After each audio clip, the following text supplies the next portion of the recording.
యజమాని పేరుతో జరిగిన భారీ సైబర్ క్రైమ్ కేసును సైబరాబాద్ పోలీసులు ఛేదించారు. పోలీసుల చొరవతో కేవలం 10 రోజుల్లోనే కోల్పోయిన ₹1 కోటి భారీ మొత్తాన్ని సైబరాబాద్ సిపి రమేష్ బాధితుడికి అందజేశారు. ఓ చీరల కంపెనీ యజమాని పేరుతో సైబర్ నేరగాళ్లు తన అకౌంటెంట్కు వాట్సాప్లో నకిలీ మెసేజ్ పంపారు. యజమాని అడిగాడని ₹1 కోటి వేరే బ్యాంక్ ఖాతాకు అకౌంటెంట్ ట్రాన్స్ఫర్ చేశాడు. అనంతరం లావాదేవీలు జరగకపోవడంతో మోసపోయామని తేరుకుని గోల్డెన్ అవర్లో పోలీసులను సంప్రదించారు.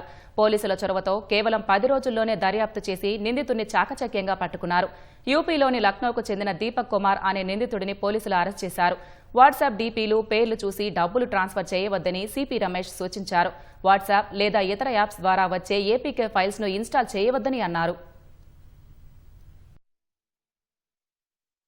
వ్యాపార లావాదేవీలకు సంబంధించి ఒక యజమాని మరియు వారికి సంబంధించిన గుమాస్తా ఇద్దరి మధ్యలో జరిగిన సంభాషణ దాన్ని ఆసరాగా చేసుకొని సైబర్ నేరస్తులు ₹1 కోటి లావాదేవీలు జరపగలిగారు. ఈ విక్టిమ్ యొక్క గుమాస్తా ₹1 కోటి ట్రాన్స్ఫర్ చేశాడు. చేసిన తర్వాత వెరిఫై చేసుకుంటే అది కరెక్ట్ లావాదేవీ కాదు. చేరవలసిన వాళ్ళకి చేరకుండా ఇంకెవరికో చేరిపోయింది. అసలు చెప్పని సందేశాన్ని చెప్పినట్టుగా భ్రమించి అతను చేశాడు. ఇదంతా కూడా సైబర్ నేరస్తులు వల్ల పని చేస్తున్నవి. సాంకేతిక పరిజ్ఞానాన్ని యూజ్ చేసి ఏపీకే ఫైల్స్ పెట్టి దాని ద్వారా డౌన్లోడ్ చేసుకొని వారి ఫోన్ని కంప్లీట్గా కంట్రోల్లోకి తీసుకోవడం, ఓటీపీలన్నీ వాళ్ళ ఫోన్లోకి వచ్చిన తర్వాత వాటిని ఆపరేట్ చేసి మనీని డైవర్ట్ చేయడం. అప్రమత్తంగా ఉన్నప్పుడు ఇమీడియట్గా సైబర్ క్రైమ్ పోలీసుల సూచన మేరకు సైబరాబాద్లో ఆ బ్యాంక్ అకౌంట్ని 24 గంటల్లోపే మన అధీనంలోకి తెచ్చుకోవడం జరిగింది. సైబరాబాద్ పోలీసులు డీసీపీ గారి ఆధ్వర్యంలో 100% రికవరీ చేయడం జరిగింది. ఇది మన భారతదేశంలోనే one of the very fewest cases.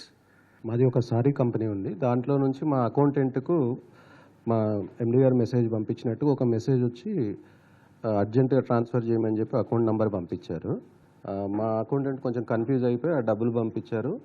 మేము అది మాకు మెసేజ్ రాగానే తెలియగానే ఇమీడియట్ సైబర్ క్రైమ్ అప్రోచ్ అయ్యాము. కేసు పెట్టగానే మాకు సార్ వాళ్ళంతా సపోర్ట్ చేసి మా డబ్బు రికవరీ చేయించారు. ఏపీకే ఫైల్ ఏదో మా అకౌంటెంట్కి పంపించిండ్రు.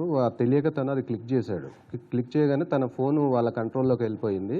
సో మేము పంపినట్టు మెసేజెస్ వస్తున్నాయి ఆయనకి.